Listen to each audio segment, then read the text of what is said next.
Всем привет, с вами Мэтт, и сегодня я очень рад вас приветствовать всех на открытом вебинаре, который мы посвятим такой программе в составе пакета SAP Grazia, как размерные признаки, да, работа с таблицами размерных признаков. Это весьма сложная тема, по поводу нее очень часто возникают вопросы в нашем чате, посвященном SAP. Вот. В описании к этому видео и к любым другим видео вы можете найти ссылку на этот чат. Чат открытый, мы там помогаем всем сообществам, собственно, пользоваться SAP и регулярно с коллегами преподавателями мы рассказываем про какие-то нововведения в SAP или просто объясняем какие-то моменты совершенно открыто, бесплатно и с душой и любовью к этой программе. И на самом деле по работе с размерными признаками, с таблицами размерных признаков очень мало информации, и она такая не вполне понятная по SAP, да, то есть в открытом доступе эта информация есть вся, но надо немножечко повозиться, чтобы понять, как это все работает. А я сейчас на сегодняшнем вебинаре расскажу вам максимально просто о том, как, собственно, менять эти таблицы размерных признаков, как работает эта программа по работе с размерными признаками. Вот, какие там есть особенности и как сделать там, собственно, самые популярные, наверное, действия, которые нам требуются с размерными признаками, с таблицами размерных признаков, как сдвинуть размеры, как сделать сдвоенные размеры, как пометить размеры буквами и как сделать какое-то нестандартное приращение, например, когда у вас между размерами в 1,5 раза разница, да, то есть относительно той таблицы, которую вы имеете. Например, когда у нас по обхвату груди приращение не 4 сантиметра по стандарту, а 6 сантиметров, да, то есть когда мы хотим это приращение поменять. В общем, сегодня мы все это изучим, и я вижу, что вы пишете уже «Здравствуйте». Здравствуйте и вам тоже. Рад вас всех здесь видеть. Надеюсь, что все в порядке у нас с трансляцией. Напишите, пожалуйста, как видео, как звук, все ли хорошо, видно, слышно. И мы, наверное, собственно, приступим. И начнем мы с того, где же, собственно, у нас находится, да, вот эта вот программа по редактированию таблиц размерных признаков. Найти ее несложно. Мы с вами запускаем SAP именно наш блок конструирования и моделирования.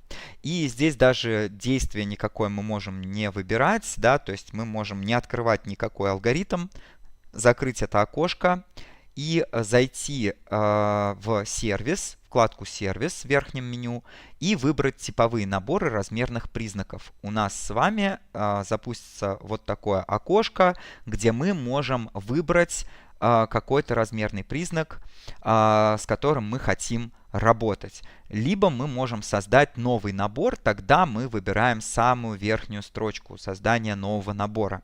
Давайте мы сначала посмотрим на то, как создается новый набор, но как бы тут мы немножечко вскользь вообще просто посмотрим, как выглядит это создание нового набора, но весь сегодняшний вебинар мы будем работать уже с готовым набором размерных признаков и будем его менять под себя, под свои какие-то нужды.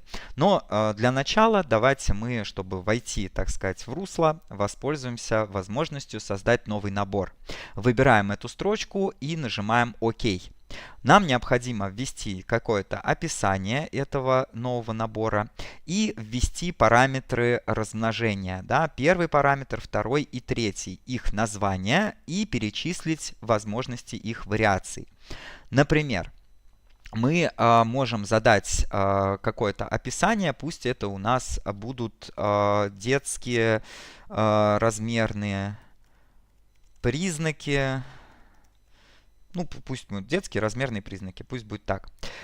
Первый параметр у нас будет размер. И он у нас, соответственно, в детских размерных признаках вообще никак не участвует. То есть у нас параметр размера определяется вообще ростом. И мы, соответственно, первый параметр можем задать минусом и базовое значение тоже минусом. Мы не можем никакую колонку оставить пустой. То есть какое-то значение у нас должно быть обязательно. Вот. Но, собственно, здесь мы просто оставим минусовой параметр, а вот второй параметр роста мы уже пишем здесь какие-то возможные значения для наших размерных признаков. Да? То есть какие у нас вообще значения здесь могут быть. Да? Мы можем здесь их записать. Например, да, у нас с вами может быть там рост... Давайте я так сделаю. Я прям на секунду переключусь, открою какую-нибудь таблицу с детскими размерными признаками, и мы с вами ее как бы заполним или что-то, хотя бы какую-то часть. Ну, посмотрим, как это все дело работает. Поэтому не переключайтесь, я сейчас буквально через минуту к вам вернусь.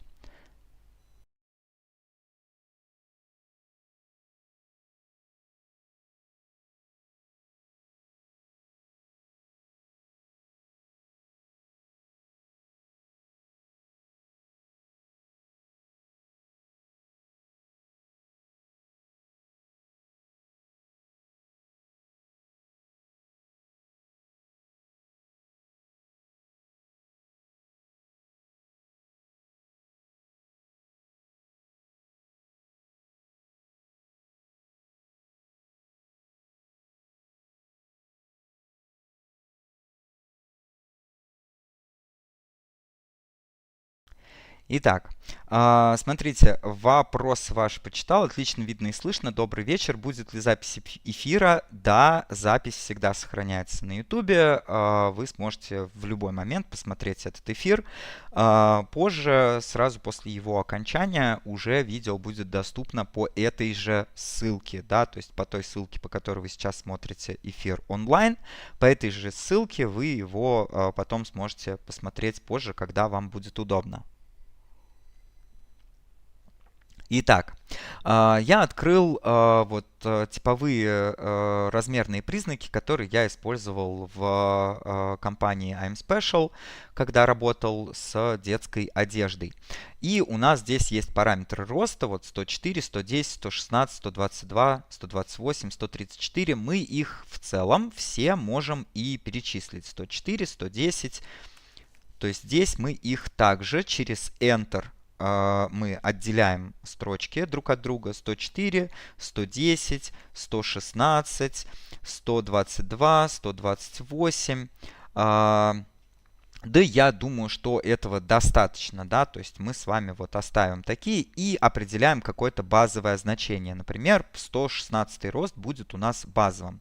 И третий параметр полнота, он у нас тоже пустой, и поэтому мы просто базовое значение и единственную строчку здесь заполняем минусом. Единицы измерения оставляем сантиметры, и давайте нажмем ОК.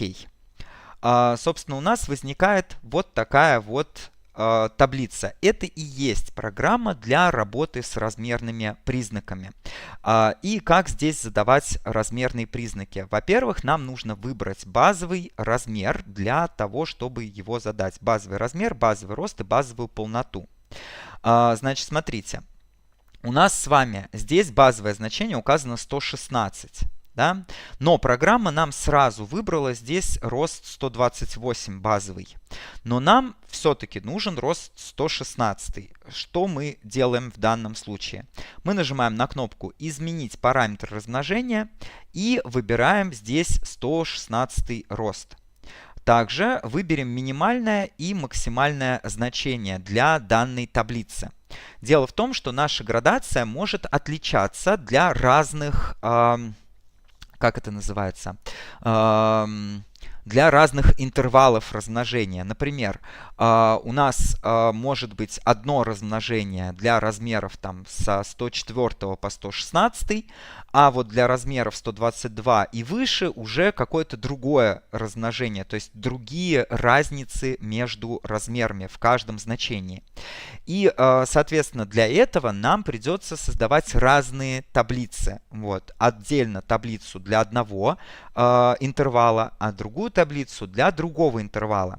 Сейчас у нас пока только одна таблица. То есть все это внутри одного типового набора размерных признаков будет находиться. В таблицах мы будем переключаться вот с помощью вот этих вот кнопочек. Да, давайте я на них укажу явно. Вот с помощью вот этих вот кнопочек. И новую таблицу вы можете создать с помощью вот этой кнопочки. Но это все мы будем делать чуть-чуть попозже. А сейчас давайте ограничимся одной таблицей. У нас одни и те же параметры размножения везде. И, значит, когда мы выбрали, собственно, минимальный, максимальный и базовый размер рост, мы с вами должны теперь записать сюда список наших размерных признаков, обозначение буквенное или цифра буквенная этих размерных признаков, да, сокращения, которые мы будем использовать потом при построении, и задать значение для базового размера, да, то есть для того размера, который у нас выбран базовым, и дальше приращение по размеру, по росту и по полноте. Ну, давайте мы попробуем это сделать для какого-нибудь одного параметра. Например, полуобхват шеи. Мы здесь пишем имя, полуобхват, давайте с большой буквы, полуобхват шеи. Значит, обозначение у нас будет SH, значение данного параметра для базового размера. И это очень важно. И давайте посмотрим. Для 116 размера, давайте я его выделю вот так вот. Для 116 размера полуобхват шеи у нас составляет 14,6 сантиметров. Обратите внимание, что здесь все значения мы пишем через точку. Да? То есть не через запятую, а именно через точку. 14,6 сантиметров мы должны сюда записать. Пишем 14,6. И нажимаем Enter. Если у нас все сохранилось, значит все отлично. Если мы напишем через запятую, то у нас увидим, что отлетят те цифры, которые после запятой написаны. Поэтому пишем через точку 14,6. Дальше, смотрите, я написал значение для 116 размера. Теперь нам нужно написать приращение в градации по размеру, по росту и по полноте. Как мы выяснили, размер у нас никак не меняется. То есть это в градации этот параметр у нас никак не участвует. Поэтому мы, соответственно, в градацию по размеру пишем просто 0. В градацию по росту мы уже пишем значение нашего приращения. Какое у нас здесь приращение, да, между соседними размерами. И тут как раз вот у нас есть то, о чем я вам говорил, есть небольшой скачок. Если мы возьмем, например, да, и сделаем вот так. Давайте я вставлю сюда строку, и мы напишем формулу такую в строке, чтобы вычислить приращение к предыдущей ячейке. То есть насколько у нас вот эта ячейка больше, чем предыдущая. Насколько у нас 110 размер больше, чем 104. Давайте мы выясним. Я пишу равно, щелкаю по той ячейке, которая над, минус, щелкаю по той ячейке, которая слева. То есть я из той ячейки, которая прямо над находится, вычитаю ту ячейку, которая находится левее. и получаю превращение 4 мм. Давайте мы эту формулу вот так вот растянем и получим свои превращения во всех-всех-всех размерах. И что мы с вами видим? У нас с вами здесь есть превращение 0,4, 0,4, потом скачок 0,5, а потом снова 0,4, 0,4, 0,4, 0,4 и 0,4. Вот в целом, смотрите, мы как будто бы должны в данном случае сделать 3 таблицы. Причем в одной таблице у нас будут вот эти 3 размера. В следующей таблице у нас будет только один 122 размер, а потом все остальные размеры. Но на самом деле нам надо вот это приращение по-хорошему пересчитать для всех размерных признаков, да, и посмотреть, чтобы оно везде было приблизительно таким, то есть делилось именно в таких интервалах, да, первые 3 размера, потом один размер отдельно, и последние, да, там 5 размеров. Вот. Но сейчас мы с вами рассмотрим приблизительно, да, то есть мы не будем подробно разбирать, как создавать вот такие вот сложные таблицы размерных признаков. Мы с вами разберемся, как создавать, ну, хотя бы примерно простую таблицу размерных признаков, в которой приращения между всеми соседними размерами одинаковые на всем протяжении градации. То есть мы будем считать, что у нас везде одинаково приращение в 4 мм. Поэтому мы открываем, значит, нашу программу, и в значении рост мы пишем приращение 0,4 через точку. И в полноте задаем также 0, потому что в полноте у нас никакой градации нет. И, соответственно, мы с вами этот типовой набор размерных признаков заполняем вот так вот, создавая значения для всех размерных признаков. Вот. Задавая им определенные обозначения, значения для базового размера, и дальше градацию по размеру, по росту и по полноте. И когда мы всю эту таблицу задали, мы ее, соответственно, сохраняем, нажимаем «Сохранить как» и задаем ей какое-то имя. Пусть это будет там типа детская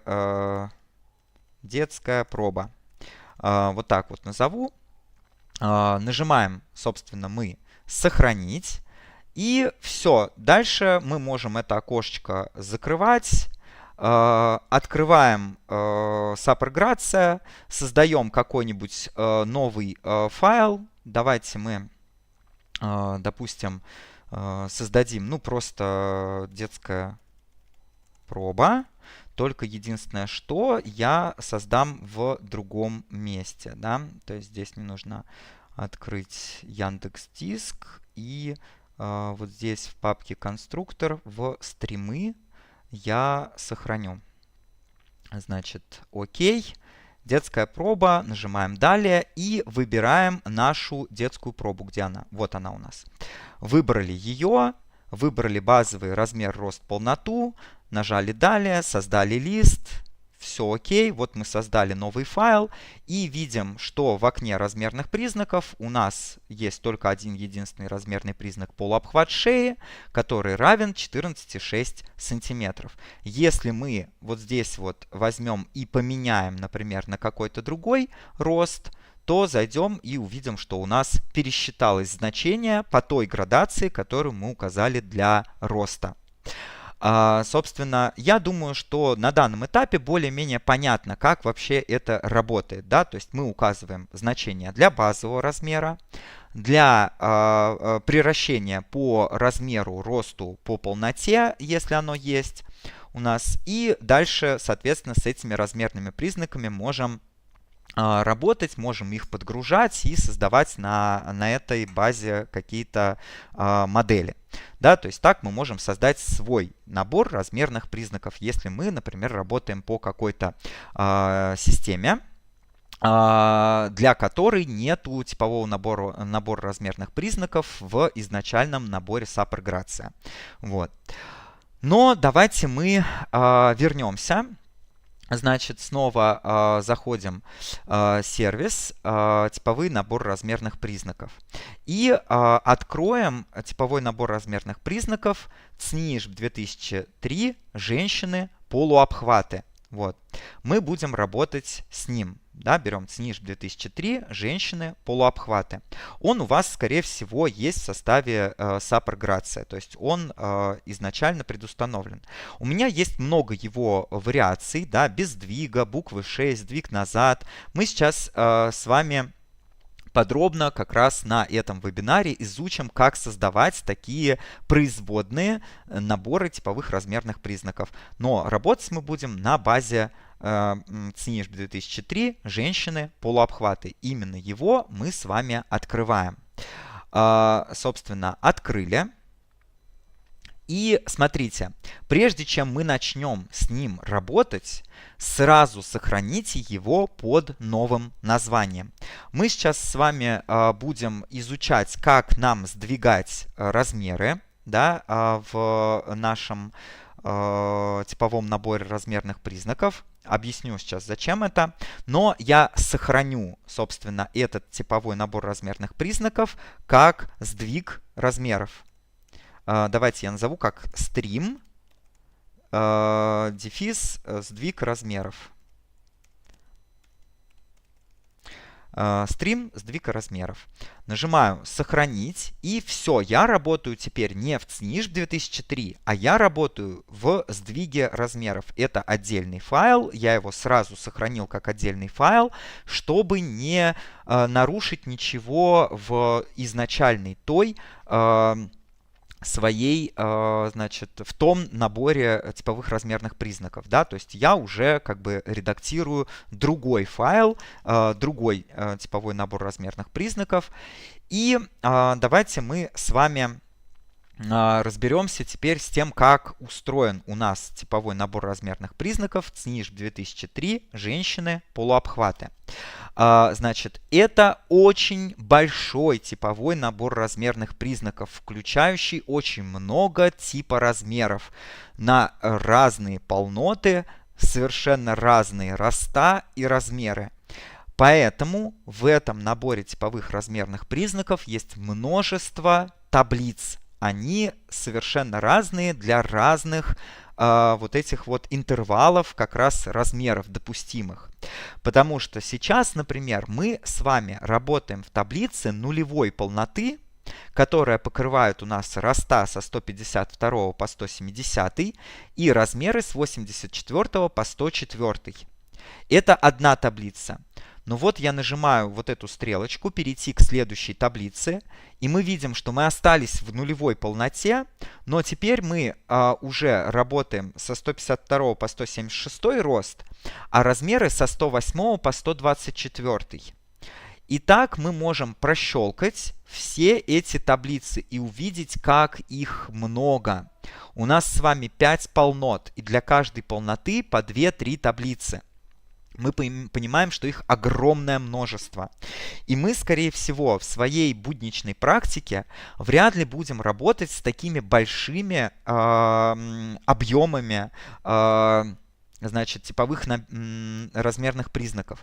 Даже если мы с вами строим какие-то изделия на широкую аудиторию, там, допустим, для Wildberries, все равно мы выбираем какую-то размерную линейку, которая у нас включает, ну, там, 8-12 размеров. Но все равно мы работаем в какой-то довольно-таки узкой сетке. А здесь этих размеров больше сотни. Типа размеров, да, их больше сотни. То есть в каждой таблице сколько-то полнот, несколько ростов и несколько размеров. Вы представляете, все это как бы, ну, одна полнота, точнее, в каждой таблице на одну полноту приходится несколько ростов и несколько размеров.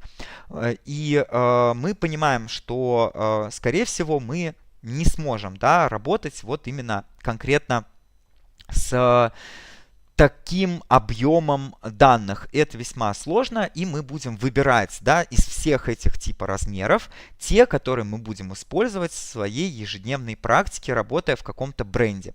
Исключения, наверное, составляют только производство спецодежды какой-то. Там очень широкие размерные линейки, и нужно как бы на, ну там, допустим, условно, какая-то одежда для медперсонала, да, или какая-то специализированная одежда для военнослужащих, для там полицейских и так далее, да, то есть там очень большие массивы, да, и, конечно, я там понимаю, что с такой одеждой работать весьма-весьма сложно, но там мы зачастую не меняем вот эти вот таблицы, мы работаем с тем, как они вообще есть, да, потому что, собственно, там очень жестко фиксированные стандарты, которые должны базироваться на других стандартах, на каких-то отраслевых стандартах. Вот, и там мы никак ничего не можем менять, ни на миллиметр, вот должны, как по ГОСТу написано, так и создавать, так и делать. Вот, поэтому сегодняшний мой вебинар, он не для людей, которые делают вот такую специализированную одежду, он для людей, которые работают на обычные бренды и делают обычную массовую повседневную одежду для широкого круга людей. Мы все равно будем разрабатывать весьма узкий какой-то размерный ряд. То есть даже если он там будет включать 12 размеров, и это считается все равно довольно узкий размерный ряд. Но давайте мы теперь разберемся, как вообще с ним работать, если мы работаем вот с таким вот узким размерным рядом. Нам необходимо с вами, собственно, удалить все таблицы, которые нам не понадобится, да, то есть желательно, я, например, вот работал вообще исключительно в одной таблице, я работал в основном с 170 ростом, второй полнотой и с теми размерами, которые попадают в этот рост. И давайте мы найдем эту таблицу и удалим все, кроме нее. То есть давайте мы вернемся прям в самое начало, перейдем к первой таблице и смотрим, она нам подходит? Нет, у нее нулевая полнота, а нам полнота нужна вторая, поэтому мы можем ее удалить. Нажимаем «Удалить текущую таблицу», и так мы удаляем таблицы до тех пор, пока у нас не возникнет вторая полнота. Вот у нас появилась здесь вторая полнота. И смотрите, значит, для второй полноты предусмотрено несколько таблиц. Первая таблица включает у нас необходимый нам рост 170, да, то есть он входит в наш интервал между 152 и 182, это нам подходит. Но у нас размеры от 80 до 104. Собственно, если мы строим на небольшие размеры и весь наш размерный ряд попадает в эту таблицу, мы только ее оставляем и, собственно, будем только с ней и работать. Вот. Но смотрим дальше. Следующая таблица у нас уже тоже вторая полнота. Роста примерно те же самые, вот, и наш рост 170 попадает в этот интервал, а размеры уже со 108 по 124. И, значит, я, собственно, могу тоже удалить эту таблицу, потому что я посчитал, например, что весь мой размерный ряд входит в ту таблицу, которую я вот оставил позади. Поэтому и эту таблицу я тоже могу удалить. Следующая, снова вторая полнота, размеры со 128 по 136, прям совсем большие, я их тоже удаляю. Дальше у нас идет третья полнота, и вот таким образом я удаляю все эти третьи, четвертые и пятые полноты, пока не останется у меня одна таблица со второй полнотой, с тем ростом, который у меня входит в заданные параметры, и, собственно, как это называется? Собственно, с тем интервалом, да, который совпадает с моим интервалом. Бывает такое, что необходимо этот интервал расширить буквально на один размер. И получается, что нам как будто бы нужна вот эта вот следующая таблица, да, то есть мне нужен сюда вот 108 размер, например. И мне как будто бы нужна вот та таблица, которую я уже удалил, да, потому что 108 размер был в той таблице. Но на самом деле если мне нужно расширить интервал буквально на один размер, я просто его расширяю как бы искусственным образом, да, то есть я просто здесь добавляю еще плюс один размер в качестве максимального. Почему я так делаю? Потому что там на самом деле как бы разница не такая большая в значениях. И она обычно там в пределах 1-2 миллиметров. И эти 1-2 миллиметра это в пределах погрешности при пошиве, да, то есть у нас, как бы, когда мы на фабрике шьем изделия, у нас есть определенные допуски на погрешность при пошиве, да, что-то где-то уработалось, что-то где-то на оверлоке срезали. И обычно вот эти вот 1-2 миллиметра это в пределах той самой погрешности, и поэтому я в целом позволяю себе такое допущение и просто расширяю свою таблицу на один размерчик. Например, мне нужна градация до 54 размера, а у меня здесь только до 52. И я просто изменю параметр размножения и добавлю этот максимальный размер вот сюда вот. То есть у меня максимальный размер будет 108. И после того, как я все эти изменения сделал, я нажму на кнопочку «Сохранить». Все, у меня изменения сохранились. И теперь давайте мы посмотрим, собственно, в допустимые сочетания параметров размножения, потому что это очень важный тоже момент такой, что во всех этих сочетаниях размеров не все сочетания могут быть допустимыми, даже в пределах одной таблицы. Поэтому заходим вот сюда в допустимые сочетания, и что мы здесь, собственно, видим. Давайте мы найдем нашу вторую полноту. И, значит, здесь у нас есть какие-то непонятные нам значения, да. И, так, мы их, собственно, наверное, оставим в покое, да, но здесь вот именно в этих значениях заданы вот этими таинственными цифрами допустимость тех или иных сочетаний. Что у нас, например, для 152 роста не будет 120 размера. Да, то есть у нас вот 152 рост самый маленький, 120 размер самый большой, но здесь мы видим значение нулевое. Это значит, что у нас не будет никакого допустимого значения. А все остальное у нас идет по порядку просто. 1, 2, 3, 4, 5, 6, 7. Видим, что все размеры по порядку подписаны. То есть у каждого сочетания будет определенный порядковый номер. И если у нас стоит 0, это значит, что порядкового номера здесь не будет. Так же, как, например, для 182 роста у нас не будет возможности выбрать 80 или 84 размер. Нам программа просто не даст выбрать эти размеры. Но для нашего 170 роста, да, все наши размеры, в которых мы будем работать, они все допустимы для второй полноты. То есть у нас есть здесь циферки, и, соответственно, мы можем быть спокойны по этому поводу.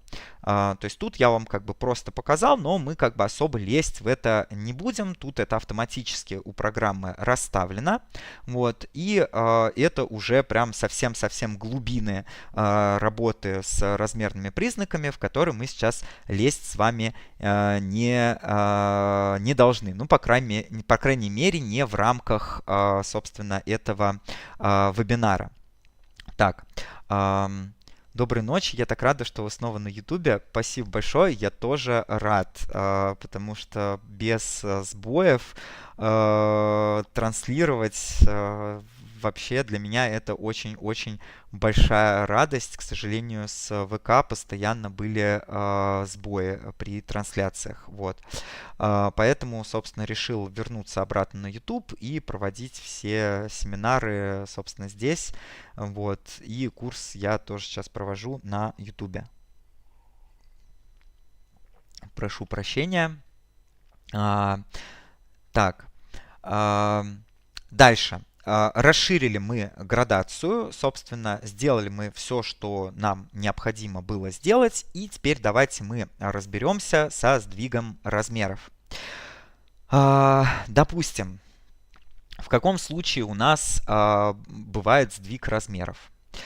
Например, так вышло, что значит, мы отшили опытный образец, и впоследствии при финальной влажно-тепловой обработке образец сел на один размер. То есть мы шили, например, 44 размер, да, на модель, на какую-то приглашенную. Отшили мы этот 44 размер. Модель приходит, мы на нее его меряем, а он ей мал. И, собственно, и мал он ей прям вот, как бы, ну, прям вот мал на целый размер. Вот. Мы померили на другую модель 42 размера, и ей идеально он подошел. То есть бывают такие ситуации. И как бы начальство просит нас просто переименовать размеры, просто их сдвинуть. То есть то, что у нас раньше было 44-м, просто назвать 42-м. Ну вот он садится, у нас вся партия так сядет, мы в этом уверены. И мы просто меняем размерную сетку, сдвигаем размерную сетку и оставляем всю градацию абсолютно точно такой же, просто сдвигаем наши размеры. Как мы это делаем? Это делается вообще крайне просто. Смотрите, у нас здесь в нашей таблице указаны все значения для базового размера. Он у нас 96. То есть, собственно, 96 размер у нас сдвинется назад. То есть он у нас станет 92-м. Мы все, что делаем, просто меняем здесь базовый размер с 96 на 92. Здесь значения у нас не поменялись, они у нас не перестроились. Мы видим также полуобхват груди 3 у нас 48, как для 96 размера. Соответственно, мы просто меняем вот здесь вот базовый размер, просто сдвигаем его, нажимаем «Сохранить» и все. Мы получили с вами таблицу со сдвинутыми размерами. То есть у нас, соответственно, все размеры будут на 1 сдвинуты. Вот. И если мы, давайте мы сохраним эту таблицу размерных признаков. И давайте здесь я ее открою. Да? То есть здесь мы откроем с вами стрим «Сдвиг размеров». И выберем здесь, например, 44 размер, 170 рост, вторую полноту. Да? И нажмем «Перестроить». И откроем окно размерных признаков и увидим, что полуобхват груди 3 у нас 46, то есть как для 92 размера. А мы выбрали базовый размер 44. То есть мы его построим больше, мы его построим как на 92 или там, на 46.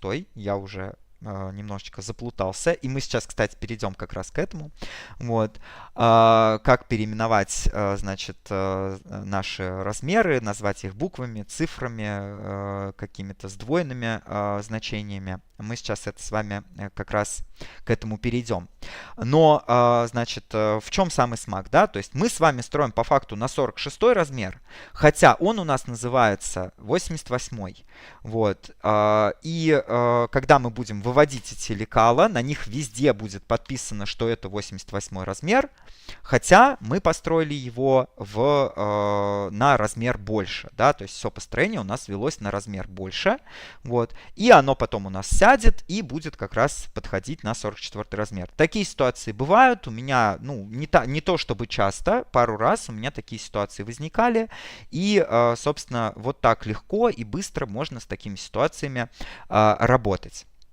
Давайте мы продолжим, собственно, дальше и как раз посмотрим, то есть сдвинутые размеры мы с вами изучили, да, размер мы сдвинули. Давайте мы посмотрим, как нам размеры переименовать. Например, у нас здесь все размеры называются вот этими значениями сдвоенными. Как нам их, значит, переделать в половинные, да, то есть чтобы у нас 44 размер назывался 44, а не 88, если нам, допустим, неудобно работать вот с такой записью, когда у нас размеры называются полными, да, 88, как по полному обхвату груди третьему. Если мы работаем с полуобхватами, логично, что и размеры мы будем называть полуобхватными. И логично, что и лекала нам лучше передавать на фабрику именно с такими наименованиями, если это будет написано у нас на этикетке. Давайте я, значит, сохраню это уже как стрим переименования размеров. Давайте я вот так сделаю. Переименование размеров. И нажму «Сохранить». Значит, давайте мы вернем обратно здесь 96 размер. Да?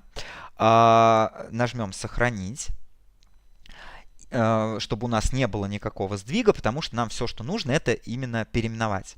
А дальше мы с вами, смотрите, идем в свойства типового набора.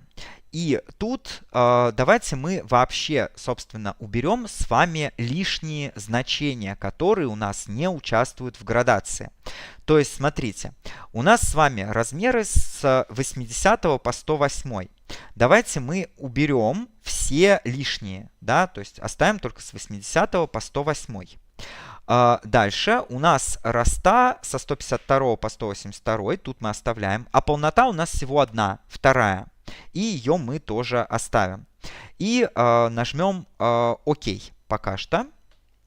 И нажмем «Сохранить». Теперь снова заходим в наши свойства типового набора размерных признаков. Теперь нам нужно переписать все эти размеры в половинном их значении, просто дописать ниже. То есть вместо 80 мы пишем 40, дописываем внизу.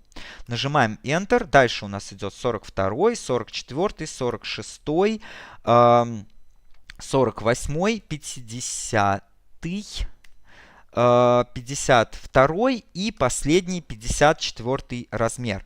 Все, то есть мы все их дописали. Роста мы оставляем по-прежнему, полноты оставляем по-прежнему. И смотрите, здесь базовое значение мы тоже с вами перепишем. Да? Вместо 92 мы напишем половинное 46. Да? Вместо 92 напишем половинное значение 46. Нажмем с вами ОК. И у нас здесь ничего не поменялось. Теперь смотрите, нам надо здесь выбрать вместо наших размеров, да, вот таких полных, их аналоги половинные. То есть мы нажимаем «Изменить параметр размножения» и выбираем базовый вместо 96, сколько у нас, 96 пополам, это 48, да, выбираем 48. Минимальный вместо 80 выбираем 40, а максимальный вместо 108 выбираем 54. И нажимаем «Сохранить». После каждого действия нажимаете «Сохранить». Это обновляет всю нашу таблицу. И дальше мы можем нормально с ней работать. Просто не всегда срабатывает вот это автосохранение.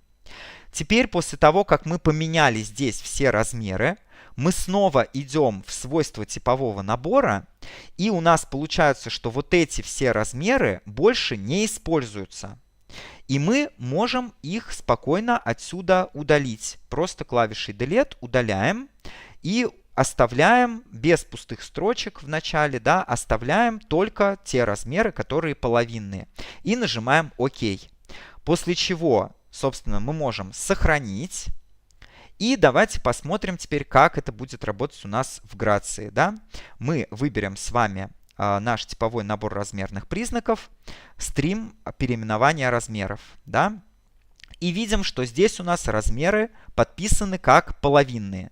И если мы создадим какую-то деталь, да, давайте мы создадим с помощью прямоугольника, значит, какой-нибудь прямоугольник и имя детали, допустим, ему какой-нибудь зададим. И нажмем «Выполнить мастер». Так вот, у нас есть теперь деталь, и если мы сервис настройки включим видимость аннотации в окне чертежа, у меня обычно отключено, то мы увидим, что у нас размер подписан 44-170, да, 44 размер, 170 рост. Да, то есть мы с вами переименовали наши размеры. Ровно таким же образом у нас происходит переименование размеров в буквы. Но об этом мы поговорим чуть-чуть попозже с вами. А сейчас давайте посмотрим. Так, в Грации не работаю, но все равно с удовольствием вас смотрю и слушаю. Огромное спасибо. Давайте мы с вами прервемся на небольшой 5-минутный перерыв, после которого я к вам вернусь, попью водички сейчас, вернусь к вам и, собственно, мы продолжим дальше знакомиться с работой с размерными признаками в SAP Грация. Поэтому не расходитесь, я вернусь буквально через 5 минут. Спасибо.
Итак, возвращаюсь снова к вам. Надеюсь, что меня хорошо по-прежнему видно и слышно. И мы с вами продолжаем.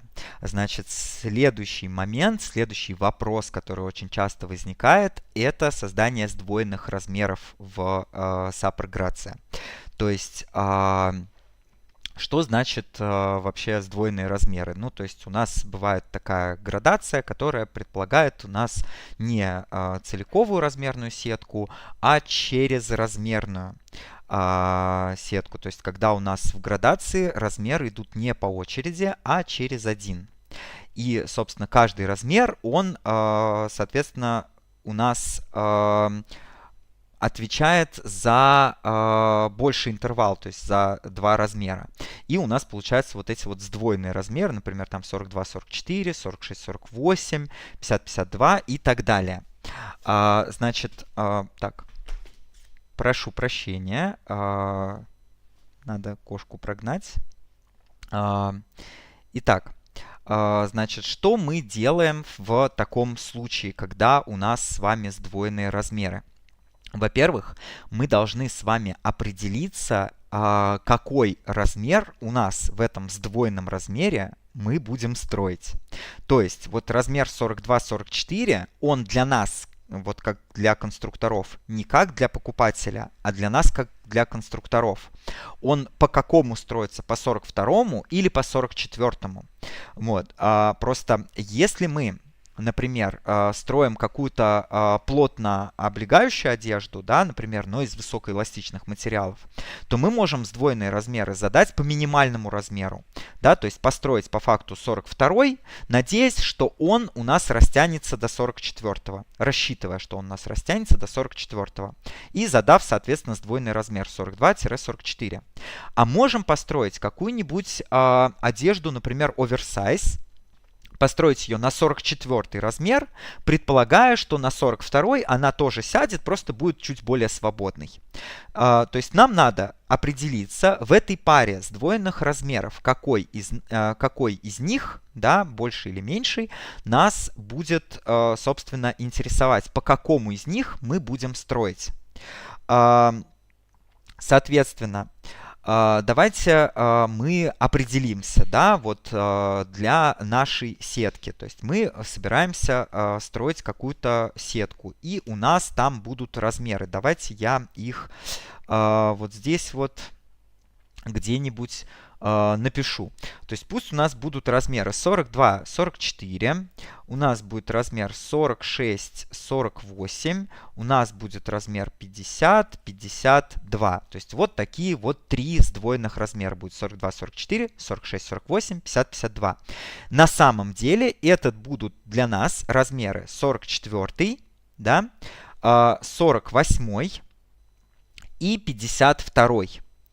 И, соответственно, вот здесь у нас 48 размер будет базовым, да, то есть мы будем строить как бы на него. Он у нас средний, он у нас будет базовый. Давайте проверим, что у нас здесь базовый 48 размер выбран, да, то есть у нас выбраны все значения для базового 48 размера. То есть все, что нам нужно, это создать три размера: 42, 44, 46, 48 и 50, 52. И, собственно, задать их так, чтобы мы могли их выбрать здесь. Вот. Нам надо их добавить в свойства нашего типового набора. То есть мы их здесь внизу дописываем. У нас будет размер 42, 44, 46, 48 и 50, 52. Дописали мы эти размеры, и, соответственно, здесь мы тоже базовое значение выписываем тот размер, который нам подходит из новых. И нажимаем ОК. После чего не забываем обязательно сохраниться. Только единственное, что давайте мы с вами сохраним как. И это у нас уже не переименование размеров, а это сдвоенные размеры. Сдвоенные размеры. Сдвоенные размеры. и нажимаем «Сохранить». Окей, чтобы у нас все это было в новой таблице. То есть здесь мы их дописали. Это у нас уже мы работаем в сдвоенных размерах. Сохранились, да, и теперь помним, изменяем параметр размножения и выбираем, соответственно, базовый размер мы выбираем 46, 48, да, минимальный мы выбираем 42, 44, максимальный мы выбираем 50, 52 и нажимаем «Сохранить». Теперь после того, как мы здесь выбрали из новых размеров, мы снова возвращаемся в наши свойства типового набора и удаляем все, которые нам не нужны. Удалили и нажимаем «Ок». Теперь смотрите, у нас с вами базовый размер 46-48. Приращения у нас остались половинные, то есть мы видим, что здесь у нас приращения все по-прежнему и остались.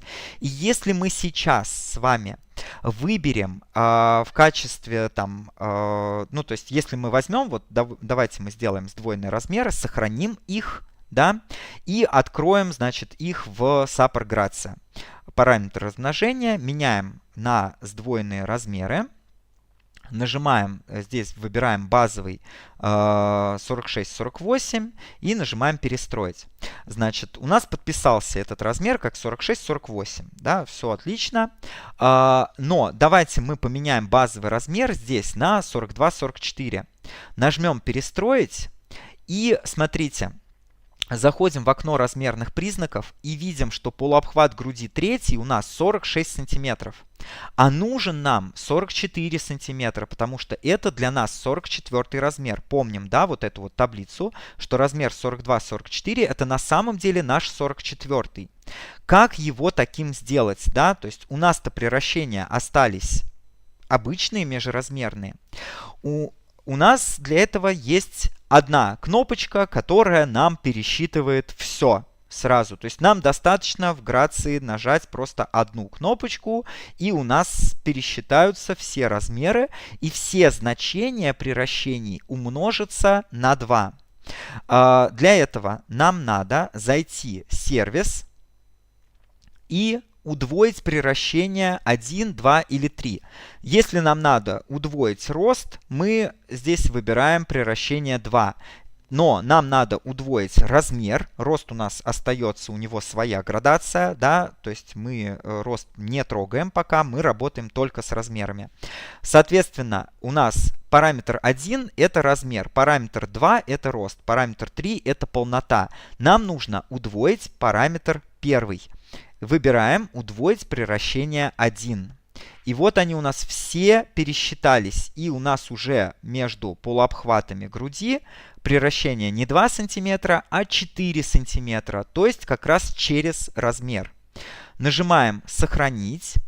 Давайте снова откроем Грацию. И здесь мы снова поменяем на наши сдвоенные размеры. И нажмем «Перестроить».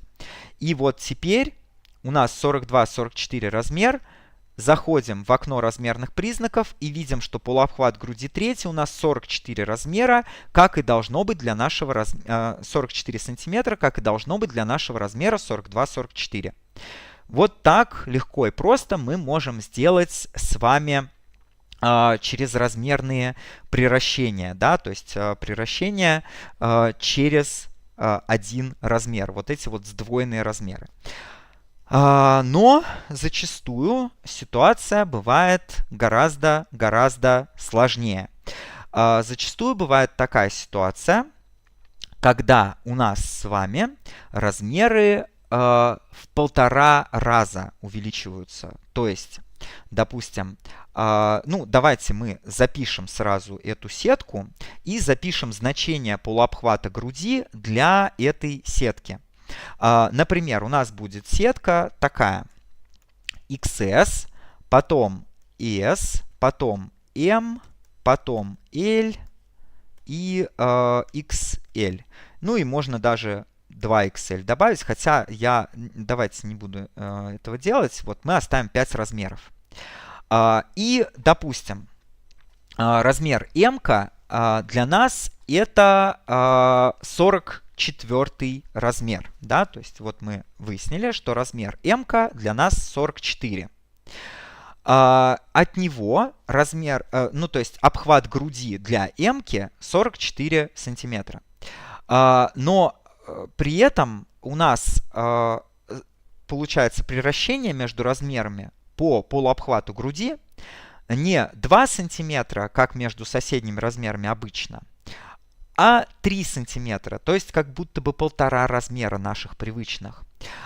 И, соответственно, L это будет уже не 46, а 47 обхват груди, а XL будет 50. В меньшую сторону, да, у нас здесь будет 41, а здесь будет, там, XS будет, сколько она у нас должна там быть? 41 минус 3, это будет 38. Но у нас нету вообще 38 размера, поэтому давайте мы чуть-чуть сдвинемся с вами. Возьмем вот здесь вот М-ку, не 44, а 46. Давайте вот так вот сделаем. М-ка это 46, соответственно, здесь у нас будет 49, а здесь у нас будет 52. В меньшую сторону здесь будет 43, а здесь будет 40. Вот так это входит в наш интервал, который мы изначально выбрали. Да? То есть от 40 до 52 у нас все размеры есть. И М-ка это наш привычный 46, XL-ка это наш привычный 52, XS-ка это наш 40, а вот S-ка это что-то среднее между 42 и 44. L-ка это что-то среднее между 48 и 50. И такая градация это вполне нормальная градация для всяких наших, для всякой спортивной одежды, для свитшотов. То есть на самом деле, если вы, допустим, посмотрите какой-либо свитшот из какой-нибудь европейского бренда, который вот называет такими буквенными наименованиями свои изделия, мы, значит, с вами что увидим, да, то есть если мы с вами обратим внимание, что мы увидим? Мы увидим с вами, что, значит, заговорился. Мы увидим, что у нас как раз разница между размерами будет в 3 сантиметра между соседними размерами. Разница полуобхватов груди или ширины изделия будет в 3 сантиметра. Это вполне обычная практика для всех европейских брендов. Делать вот такую вот градацию не совсем стандартную. В Британии, например, размеры градируются по 5 сантиметров, со сдвигом в 5 сантиметров. Там это скорее связано с тем, что градация идет по 2 дюйма. То есть градация обхвата груди идет на 2 дюйма, а это как раз приблизительно наши 5 сантиметров. Чуть больше на самом деле, но если округлить, это наши 5 сантиметров. Поэтому, когда Великобритания переходила на метрическую систему, вот, они вот эту вот градацию выбрали в 5 сантиметров, а не в 4 сантиметра, как было это у нас, например, вот, потому что 5 сантиметров это по факту те же самые 2 дюйма, то есть они какое-то время использовали и дюймы, и сантиметры, и вот поэтому у них такая нестандартная градация, и одежда британских брендов, она весьма сложно переносится на наши какие-то привычные размеры. Но вся остальная европейская одежда, которая у нас не нумеруется числовыми размерами, а которая у нас идет вот с буквенными обозначениями, эти буквенные обозначения обычно скрывают под собой именно вот такую полуторную градацию. И давайте мы как раз разберемся, как ее сделать. То есть нам необходимо сделать вот такую вот градацию обхвата груди из тех наших размерных признаков СНИШ 2003, с которыми мы с вами работаем. Поэтому давайте мы, соответственно, вот сдвоенные размеры мы сделали, сохранили, а давайте мы откроем наше переименование размеров. Да? Давайте мы его откроем и будем продолжать работать с ним. Прежде чем продолжать работать с ним, с этим переименованием размеров, давайте я его сохраню, как, соответственно, у меня это будут буквы, да, то есть здесь у меня будут буквенные размеры. Так, буквенные размеры. Вот. И нажимаю «Сохранить», да, чтобы я работал уже в новом файле, чтобы у меня не внеслись изменения в предыдущий файл. Итак, у меня здесь буквенные размеры, что значит, что мне первым делом надо их дописать вот сюда.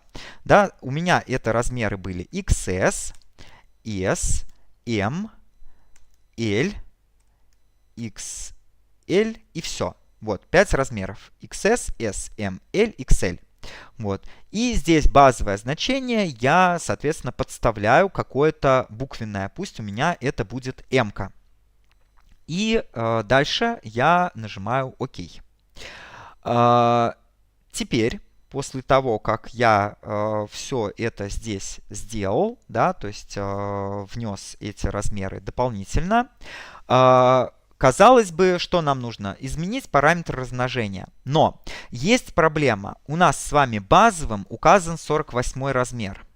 А у нас 48 размера вообще в линейке нету. То есть у нас есть 49. И для M-ки, который мы планируем выбрать базовый, у нас соответствует 46 размер. Значит, 46 размер в нашей таблице, да, то есть в нашей привычной размерной сетке. Соответственно, нам нужно сделать новую таблицу, где базовым был бы 46 размер. Как нам это сделать?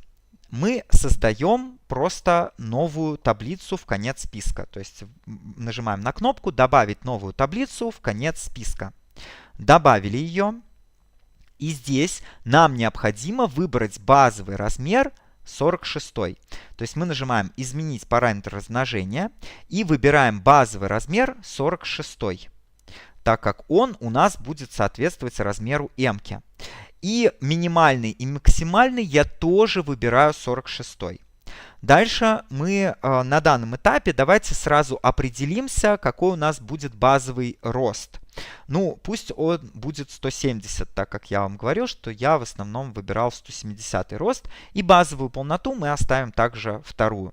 То есть у нас базовый размер 46, базовый рост 170, базовая полнота вторая.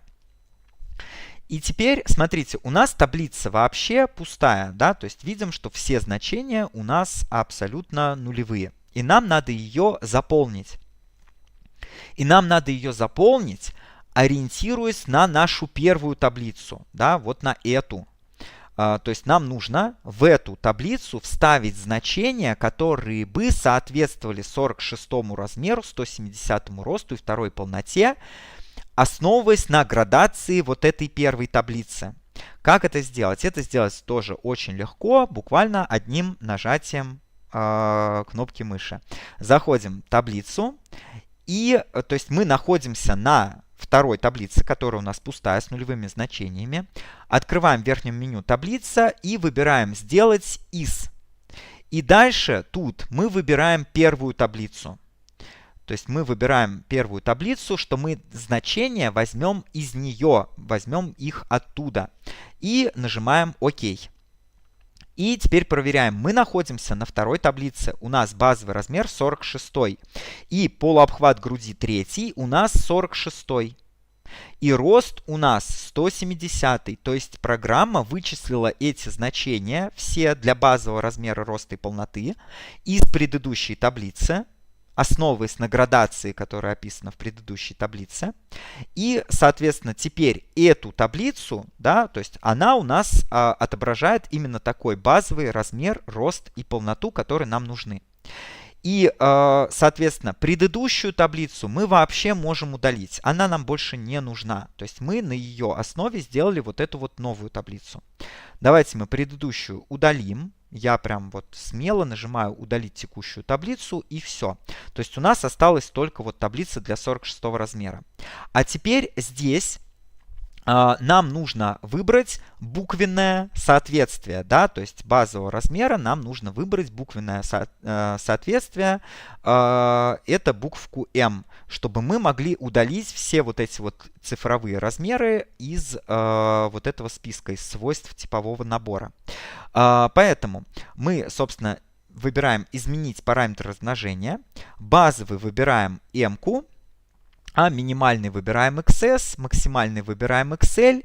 И не забываем нажать «Сохранить». И дальше мы, собственно, заходим в свойства типового набора размерных признаков и удаляем все, что нам не нужно. Оставляем только буквенное обозначение и нажимаем «Ок». Все, у нас буквенные обозначения записаны. Обратите внимание, что очень важен порядок, в котором у нас пишутся вот эти размеры, да, потому что они именно в таком порядке и будут вычисляться. И, соответственно, тот размер, который написан выше, он должен быть меньше. Тот, который написан ниже, он должен быть больше. Тогда нам программа правильно сделает между ними градацию. Давайте мы сохраним этот типовой набор размерных признаков. И, как вы уже догадались, если мы его сейчас с вами загрузим, параметр размножения, выберем наши буквенные размеры и выберем, да, буквенные размеры здесь, выберем там базовый размер M-ку, от XS до XL, градацию, везде у нас рост 170, пусть уже стоит, мы с ним разобрались, нажимаем «Перестроить», и смотрите, для M-ки у нас обхват груди, полуобхват груди 3 будет 46 сантиметров, да, как и ожидаемо, мы так и сделали с вами. То есть вот они у нас 46 сантиметров для размера M-ки. Но если мы сейчас с вами переключимся на размер какой-нибудь другой, то есть базовым сделаем XS-ку, нажмем «Перестроить» и посмотрим, здесь полуобхват груди 3 42 сантиметра, а у нас должно быть 40 сантиметров. Потому что мы не сделали вот эту вот полуторную градацию. Давайте мы теперь определимся, как эту полуторную градацию нам с вами сделать. Итак, значит, нам необходимо взять вот эту вот таблицу размерных признаков и всю градацию для столбца размер увеличить на 1,5, то есть умножить на 1,5. У нас с вами нет отдельной кнопочки, да, то есть вот здесь вот там удвоить превращение, вот это вот все, то есть у нас такого нет. Поэтому нам надо это сделать где-то на стороне. Мы это будем делать в Excel. То есть нам нужно вынести вот эту вот всю таблицу в Excel, умножить на 1,5 всю колонку размера, и дальше вернуть обратно все эти значения. Давайте мы это сделаем. Это на самом деле делается довольно просто. Вот. Но тут есть некоторые моменты, на которые стоит обратить внимание, и я обязательно ваше внимание на них обращу. Итак, значит, во-первых, нам нужно всю эту таблицу скопировать для того, чтобы можно было как-то поменять эти значения. Как мы копируем таблицу? Мы выделяем всю таблицу в блок. Мы можем выделить, значит, первую строчку, зайти в вправка и выбрать начало блока, потом промотать все вниз, выделить последнюю строчку и в правке выбрать конец блока. Либо мы можем воспользоваться горячими клавишами F6 и F8. F6 начало блока, F8 конец блока. Дальше нам надо весь этот блок скопировать в буфер обмена. Для этого мы заходим правка и выбираем «Копировать блок в буфер обмена». Он у нас скопировался. И теперь мы перейдем в Excel, и я создам здесь пустой лист. И я все, что делаю, это нажимаю Ctrl-V, вставить, для того, чтобы этот блок вставился у меня вот сюда.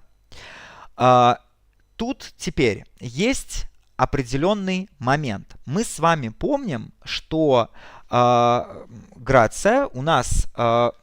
прошу прощения. Грация у нас воспринимает только точки, да, как разделители. Поэтому нам надо эти точки, значит, нам надо обозначить, чтобы эти точки у нас были в качестве разделителей. Как нам это сделать? Мы заходим с вами в файл. Внизу у нас есть параметры. И нам нужна вкладочка «Дополнительно». Здесь мы проматываемся, у нас есть, значит, использовать системные разделители. Мы галочку снимаем, она у нас, допустим, стояла, мы ее снимаем. И указываем как разделитель целой дробной части, ставим здесь точку, прям с клавиатуры пишем точку. Я в английском языке. Все, ставим точку. А разделитель разрядов мы ставим запятую. И нажимаем «Ок».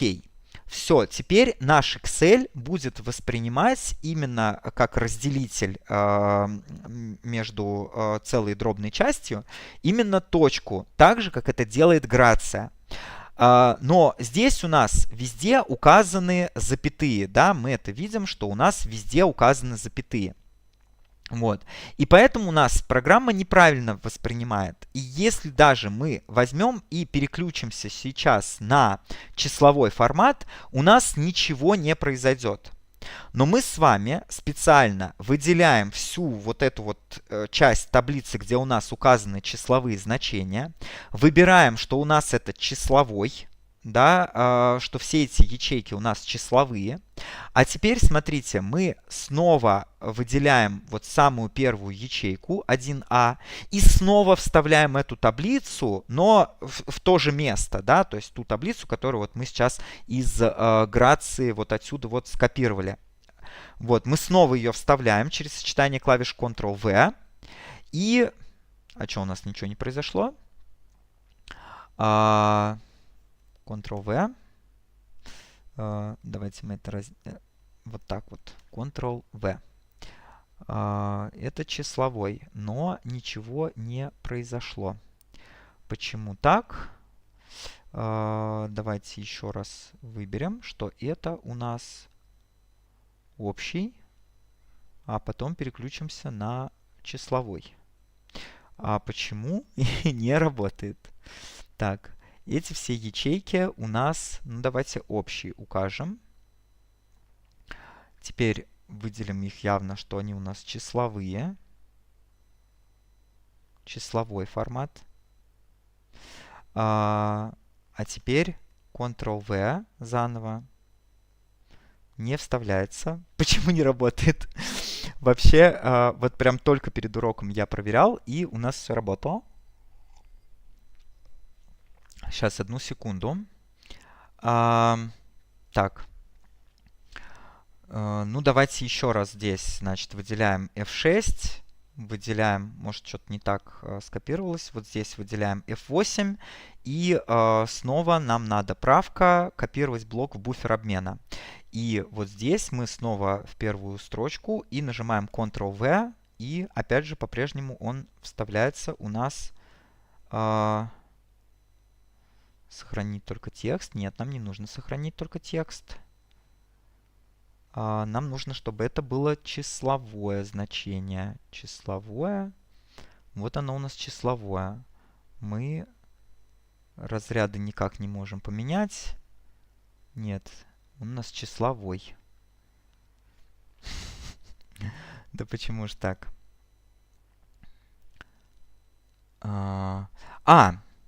Окей. Он у нас не понимает, что это число, как раз потому, что у нас там написана запятая. Поэтому нам надо сначала зайти в параметры, значит, убрать здесь разделитель целой дробной части, указать запятую, а разделитель разрядов указать точку. Нажать ОК. И... Здесь у нас указан числовой, и теперь, когда мы Ctrl-V вставим, да, вот, у нас все ставилось как числа. все вставилось правильно.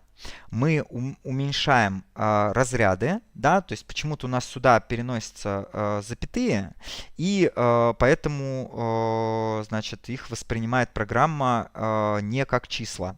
А вот дальше, когда уже программа их поняла как числа, мы можем переключиться обратно на точки. То есть здесь вот такой момент есть, что надо, прежде чем вставить, мы меняем на запятую разделитель, а потом после того, как вставили, мы, значит, меняем обратно на точку здесь и запятую здесь.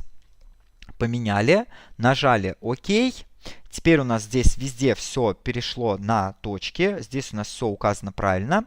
И мы можем продолжить. Значит, нам надо всю колонку размер умножить на 1,5. Ну и давайте напишем формулу. Нажимаем равно. Выделяем ячейку размера в соответствующей строке. И пишем умножить на 1,5. И нажимаем Enter. Дальше мы, соответственно, всю нашу вот эту вот формулу растягиваем на всю таблицу. Вот у нас все пересчиталось, да? То есть здесь у нас полуобхват 3 превращается на 2 сантиметра, а здесь мы поменяли, теперь он у нас превращается на 3 сантиметра. После того, как мы здесь все поменяли, мы с вами копируем этот столбец и вставляем его рядом. Только во время вставки мы с вами выбираем через параметры вставки вставить только значения. То есть нам не нужны формулы. То есть тут у нас написано формулы все. А нам нужно, чтобы у нас были только значения. И вот теперь, когда мы вставили только значения, то есть мы щелкаем по ячейке и видим, что у нас вот здесь вот чисто значения. Вот эти вот все значения мы также целиком столбцом копируем. Ctrl-C. И вставляем в столбец размера. Ctrl-V. И вот он у нас, весь столбец, поменялся. Теперь нам необходимо всю эту таблицу вернуть обратно вот сюда. Все эти значения вернуть обратно вот сюда. Как это сделать? Мы выделяем всю эту таблицу вместе с обозначениями, совсем, кроме заголовков, то есть имя, обозначение, значение, размер, рост, полнота, вот это все мы не копируем, только начиная с роста. Вот. Мы выделяем все и нажимаем Ctrl-C, чтобы скопировать. То есть у нас это все в буфере обмена. Теперь мы идем вот сюда. И смотрите, у нас здесь как бы первая самая ячейка, самая верхняя, это рост, в которой написано рост. Поэтому и здесь мы ставим курсор в вот это значение, рост, там, где у нас написано прям слово рост. Не сюда в номер, не куда-то еще там, да, в обозначение, а именно ставим вот сюда вот, выделяем ячейку рост. И дальше идем правка. И выбираем «Заменить содержимым из буфера обмена». Выбираем это значение, и вот мы с вами видим, что у нас все значения заменились. И теперь у нас превращение по полуобхвату груди третьему не 2 см, а 3 см. При этом для роста все градации, для полноты все градации остались прежними, то есть остались такими же, какими и были. Все, что нам нужно, это сохранить. Ну или в данном случае я буду сохранять как и выберу буквенные размеры x1,5. Да, то есть чтобы понятно было. Да, x1,5. Буквенные размеры x1,5. Нажимаю сохранить. Все, у меня это новая таблица размерных признаков, где все размеры увеличены относительно друг друга на 1,5 привычных нам размера. И где градация полуобхвата груди третьего 3 сантиметра. Теперь давайте перейдем в грацию и проверим, как это в действительности работает. Значит, выбираем наши буквенные размеры x1,5, выбираем базовый размер EMQ, и пока нажимаем просто перестроить, проверяем, что у нас это наш 46 размер. Полуобхват груди 3, 46 сантиметров. А теперь давайте переключимся на размер XS. Нажимаем «Перестроить», открываем таблицу и смотрим, что полуобхват груди третий у нас с вами 40 сантиметров, ровно так же, как нам необходимо было. То есть вот у нас XS 40 сантиметров. И все. Вот так мы можем с вами делать полуторную градацию превращения в 1,5 раза относительно привычных нам размеров и делать вот эти вот нестандартные какие-то градации. Также мы можем сделать градацию там не в 1,5 раза, а в 1,25, например, да, или там еще как-то.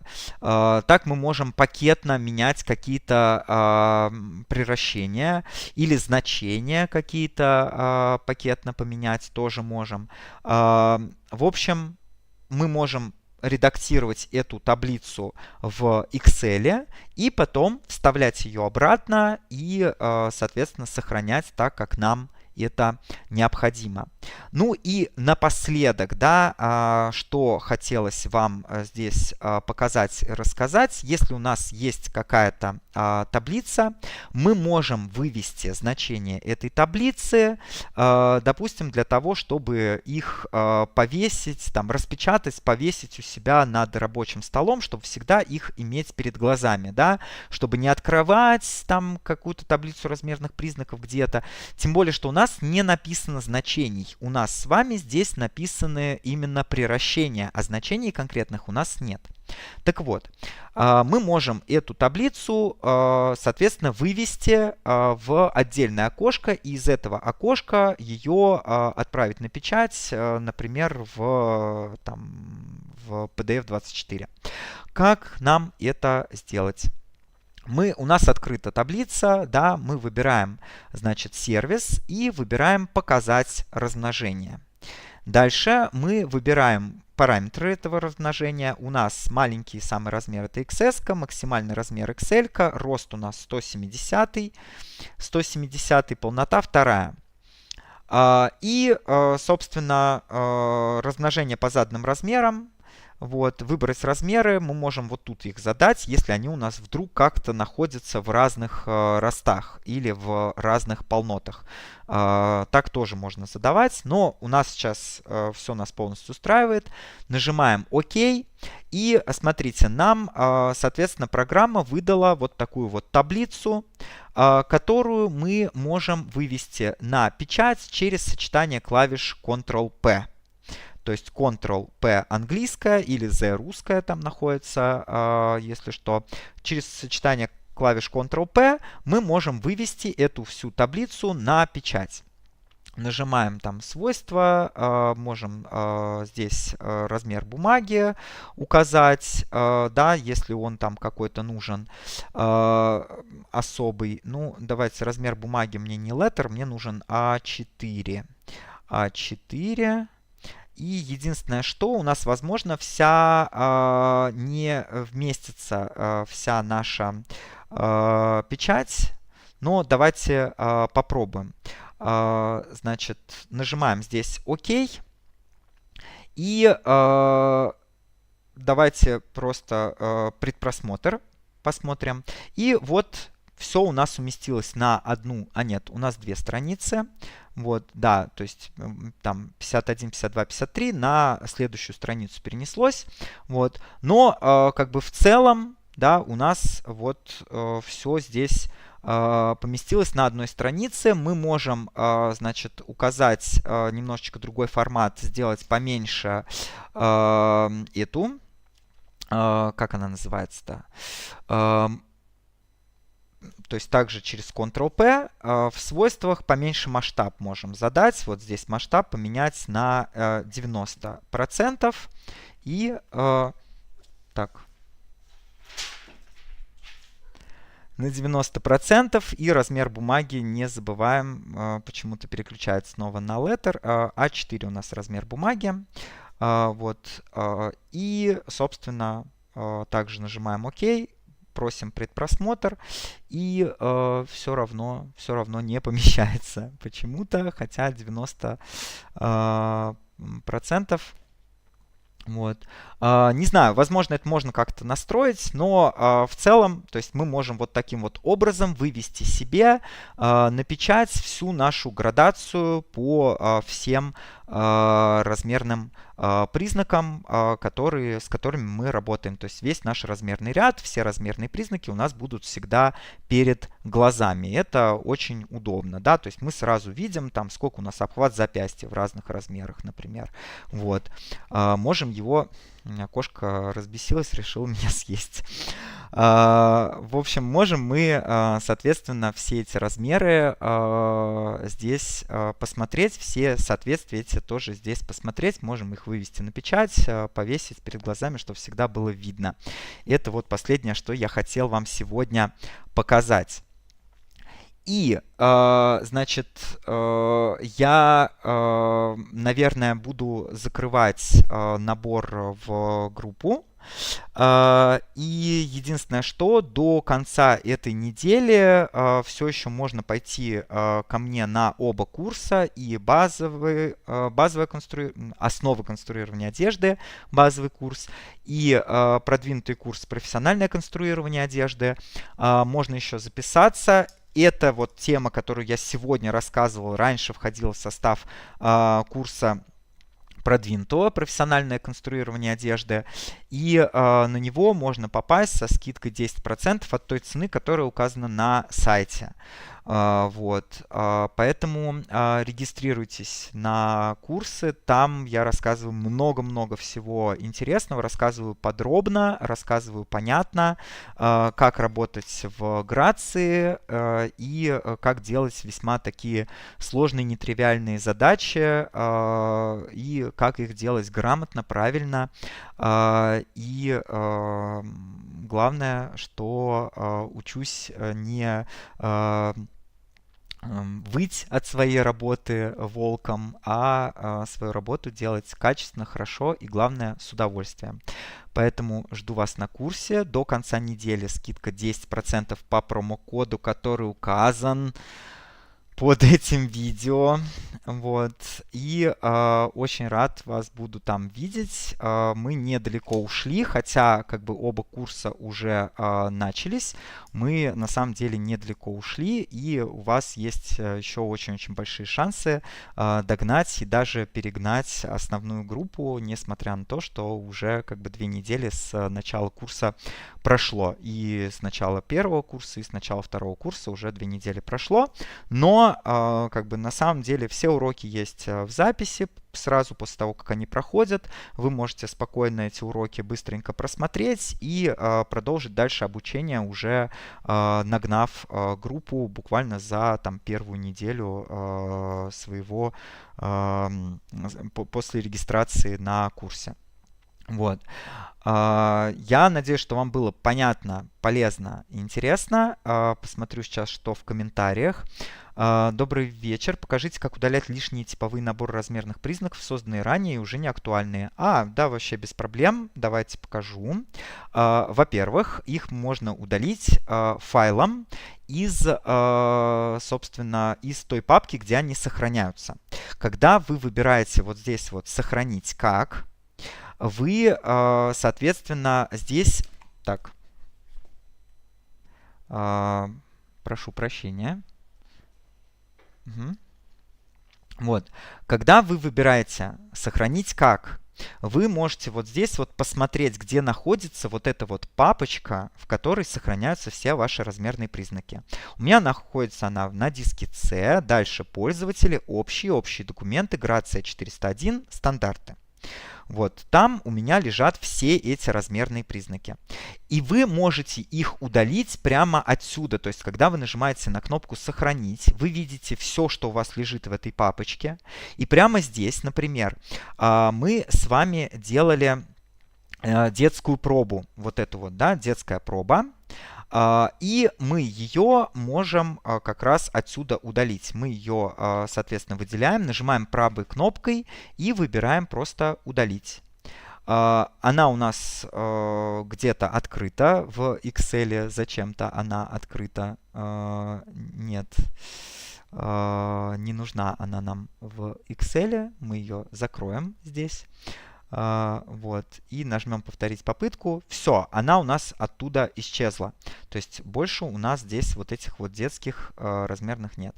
Ну, вот эта вот проба мне, например, тоже уже больше не нужна. Я могу правой кнопкой кликнуть, выбрать «Удалить», и она у меня отсюда удалится. Ну и, соответственно, дальше просто нажимаете «Отмену», если вы не хотите ничего сохранять. То есть вы можете нажать «Сохранить как», а отсюда уже вы увидите сразу папку, где у вас сохранены все остальные стандарты. Вот, и отсюда можете удалить лишние. И они у вас, соответственно, исчезнут и из грации. То есть вот здесь вот, если я сейчас открою параметр размножения, выберу вот 3 точки, и я вижу, что у меня здесь нету ни моей пробы 1, ни детских размеров, да, которые мы делали, детская проба, тоже их нету, потому что я их удалил из папки. То есть отсюда они тоже исчезнут автоматически. Надеюсь, что понятно. Так, благодарю вас за эфир. Я тоже вас благодарю. Вот, и жду у себя на курсах. 10% скидочка остается до конца этой недели. Скидочка от той цены, которая указана на сайте, а сайт вы можете найти в описании под этим видео. Там сайт базового курса, а если вы хотите не на базовый курс, а на профессиональный, то вы просто нажимаете кнопочку назад, и вот здесь вот мои курсы «Основы конструирования» и «Профессиональное конструирование», нажимаете подробнее, и здесь, соответственно, вся информация, полная программа курса, можете посмотреть, описание каждого урока, некоторые уроки, ну, точнее, некоторые темы разделены на несколько уроков, и их на самом деле больше. Например, вот здесь вот оформление шлиц не один урок, а 2 урока.